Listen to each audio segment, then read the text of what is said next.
With me in the studio is Shivan. Shivan, these are some fascinating numbers. At this moment, 74-year-old Nitish Kumar would be jumping up and down with joy. Look at the numbers that are now being projected. 168 for the BJP plus. The RJD is slated to get just about 71 seats and the others are getting the rest.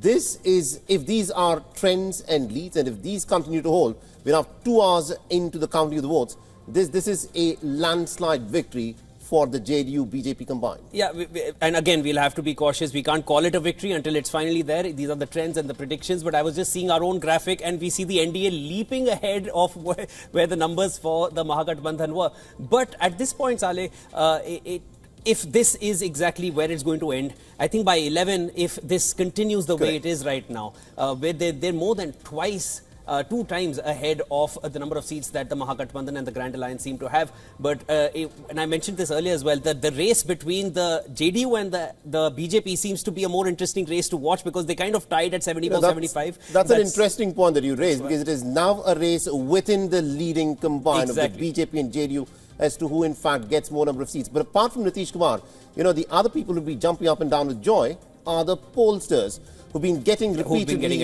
egg on their faces, but now they're wiping off the egg from their faces and they are beaming, one would say. But these are trends. So let's wait for the final results. As of now, let's start with the headlines first.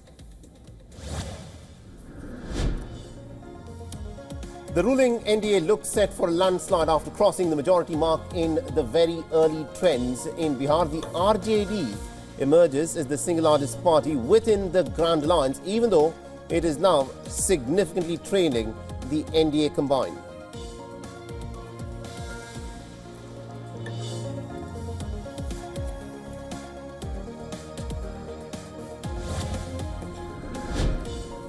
BJP headquarters in Delhi gears up for victory celebrations as the counting of votes is underway in Bihar. BJP is currently surging ahead as the single largest party.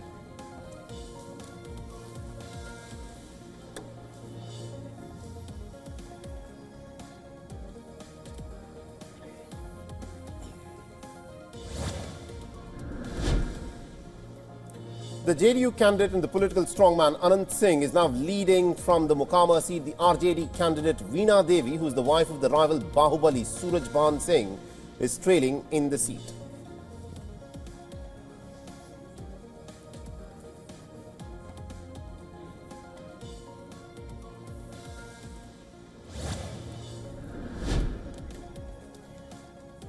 Security forces demolish the house of Dr. Umar Nabi, the driver of the I-20 car involved in the blast near Delhi's Red Fort. Operation took place overnight in the Pulwama district of South Kashmir.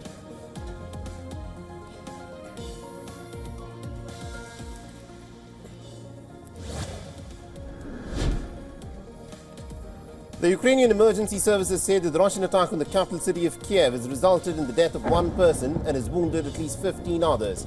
The strikes caused damage to 8 of the 10 districts in Kyiv.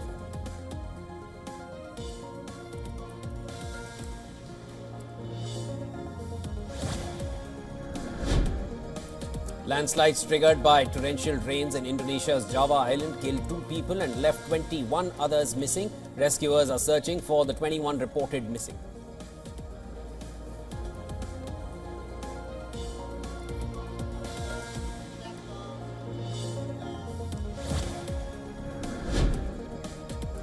Now, Japan says that its position on Taiwan has not changed amidst a spat with Beijing following comments from the new Prime Minister Sana Takeichi about a possible attack by China on the self-ruled island.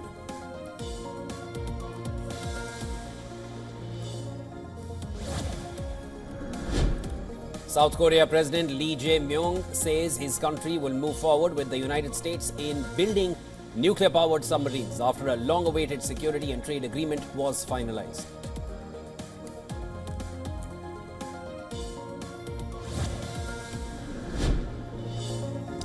The American Defense Secretary, that is the Secretary of War, Pete Hegseth, has announced major military operations in the Caribbean and South America, describing this to be Operation Southern Spear, and says that the campaign is aimed at confronting narco-terrorists, as the American put it, in the Western Hemisphere.